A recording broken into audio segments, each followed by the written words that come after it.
Hi നമസ്കാരം, ഞാൻ Rakesh M G ടിപ്സിലേക്ക് എല്ലാവർക്കും സ്വാഗതം. എല്ലാവരും സുഖമായിട്ടിരിക്കുന്നു വിശ്വസിക്കുന്നു. ഇന്ന് ഞാൻ പറയാൻ പോകുന്നൊരു ടോപ്പിക് എന്ന് പറഞ്ഞു കഴിഞ്ഞാൽ, ഞാൻ കഴിഞ്ഞ ദിവസം ചെയ്തൊരു ടോപ്പിക്കാണ്. പക്ഷേ അതിൽ ഒരുപാട് പേർക്ക് സംശയം വന്നിട്ടുള്ളൊരു കാര്യം, അതായത് വാഹനത്തിൻ്റെ ഒരു ഇൻഷുറൻസ് ക്ലെയിം റിലേറ്റഡ് ആയിട്ടുള്ളൊരു കാര്യം. അതായത് ഞാൻ കഴിഞ്ഞ എൻ്റെ ഒരു വീഡിയോയിൽ പറഞ്ഞിട്ടുണ്ടായിരുന്നു, നമുക്ക് വാഹനത്തിൽ എന്തെങ്കിലും ഇൻഷുറൻസ് റിലേറ്റഡ് ആയിട്ടുള്ള ക്ലെയിം വരികയാണ്, നമ്മുടെ ഇൻഷുറൻസ് തീരാറായി. അതായത് ഇൻഷുറൻസ് തീരാറായി ഇൻ ദ സെൻസ് നമ്മുടെ വാഹനത്തിൻ്റെ ഇൻഷുറൻസ് അടുത്ത മാസം തീരുകയാണെന്നുണ്ടെങ്കിൽ ഈ മാസം എനിക്ക് വാഹനം ചെറുതായിട്ടൊന്ന് തട്ടി, അങ്ങനെയാണെങ്കിൽ ഞാൻ ഈ മാസം ക്ലെയിം ചെയ്യണോ അതോ അടുത്ത മാസം ക്ലെയിം ചെയ്താൽ മതിയോ? ഞാൻ ആ കഴിഞ്ഞ വീഡിയോയിൽ പറഞ്ഞിട്ടുണ്ടായിരുന്നു, അടുത്ത മാസം ക്ലെയിം ചെയ്താൽ മതി. അങ്ങനെയാണെന്നുണ്ടെങ്കിൽ നമുക്ക് നോ ക്ലെയിം ബോണസ് കിട്ടാനുണ്ടെന്നുണ്ടെങ്കിൽ ആ നോ ക്ലെയിം ബോണസും കൂടെ കിട്ടി, അതിന് കിട്ടാനുണ്ടെങ്കിലല്ല, വേറെ ക്ലെയിമോ കാര്യങ്ങളൊന്നും ഇല്ലെന്നുണ്ടെങ്കിൽ ഉറപ്പായിട്ടും നമുക്ക് നോ ക്ലെയിം ബോണസ് കിട്ടും.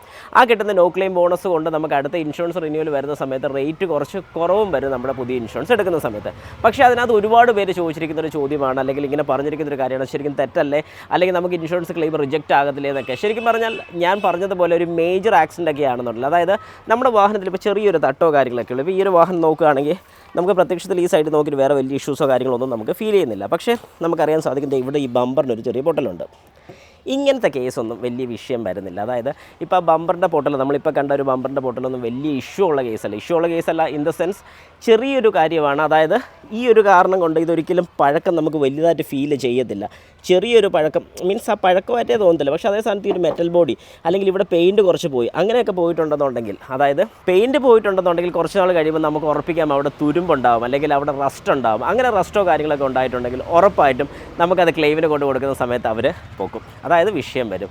അതായത് ഫൈബർ പാർട്സോ അല്ലെങ്കിൽ ചെറിയ രീതിക്കുള്ള റബ്ബിങ്ങോ കാര്യങ്ങളൊക്കെ, അതായത് ഇപ്പം മെറ്റൽ പോർഷനിൽ വേറെ എവിടെയെങ്കിലും, ഇപ്പോൾ ഈ റണ്ണിങ് ബോർഡ് ഇതിലിപ്പം ഫൈബർ ടൈപ്പ് ആയതുകൊണ്ട് നമ്മൾ അറിയത്തില്ല. ഇനി ഫൈബർ ബോഡി അല്ലാതെ ഈ ഒരു സൈഡിലൊക്കെ ചെറിയൊരു സ്ക്രാച്ച് വന്നു, ചെറിയൊരു സ്ക്രാച്ചാണെന്ന് വെച്ചോളൂ.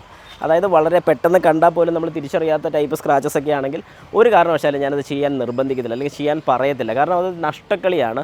കാരണം ആ ഒരു കേസിന് വേണ്ടി മാത്രം ഇൻഷുറൻസിന് പോയി കഴിഞ്ഞാൽ നഷ്ടമാണ്. ഇൻ കേസ് ഒരു ഡോറിനൊക്കെ ആണെങ്കിൽ പോലും ഒരു ചെറിയൊരു സ്ക്രാച്ച് വന്നിട്ടുണ്ടെങ്കിൽ അത് ചെയ്യാൻ പോയാലും നഷ്ടമാണ്. അങ്ങനെയൊക്കെ വരുന്നൊരു സിറ്റുവേഷനിലാണ് നമ്മൾ മെയിനായിട്ട് അടുത്ത ഇൻഷുറൻസിലോട്ട്, അതായത് നമ്മുടെ നെക്സ്റ്റ് ഇൻഷുറൻസിലോട്ട് അത് കയറ്റി വിടണമെന്ന് ഞാൻ റെക്കമെൻഡ് ചെയ്യുന്നത്. അല്ലാതെ ഇപ്പോൾ മേജറായിട്ട് നമ്മുടെ രണ്ട് സൈഡിലെയും ഡോർ, അതായത് നമുക്ക് ഈ കാണുന്ന ഒരു രണ്ട് ഡോറിനും കൂടെ ഒന്നിച്ചിവിടുന്ന ഒരു നല്ലൊരു സ്ക്രാച്ച് വന്നെന്ന് വെച്ചോളൂ.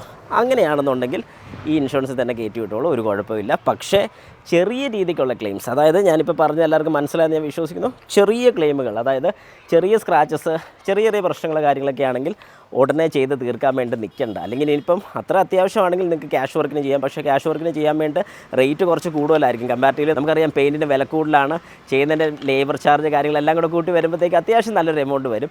അതിനെ കഴിഞ്ഞ് ഏറ്റവും നല്ല ഇൻഷുറൻസ് ഉള്ള സ്ഥിതിക്ക് ഇൻഷുറൻസ് ക്ലെയിം തന്നെ ചെയ്യുന്നതാണ്. പക്ഷേ ഇൻഷുറൻസ് ക്ലെയിം ചെയ്യുമ്പോൾ നിങ്ങൾ ശ്രദ്ധിക്കേണ്ട ഒരു കാര്യം എന്ന് പറഞ്ഞാൽ, ഇൻഷുറൻസ് തീരാറായിട്ടുണ്ടെങ്കിൽ, അതായത് നെക്സ്റ്റ് മന്ത് ആണ് തീരുന്നെങ്കിൽ ഒരു കാരണവശാലും ധൃതി കൂട്ടി ചെയ്യണമെന്ന് ഞാൻ ഒരിക്കലും റെക്കമെൻഡ് ചെയ്യത്തില്ല. കുറച്ചൊന്ന് വെയിറ്റ് ചെയ്യുക, ഒരു മാസത്തെ കാലാവധിയല്ലേ, ഒരു മാസം കൂടെ കഴിഞ്ഞ് ചെയ്യുന്നതായിരിക്കും ഏറ്റവും നല്ലത്.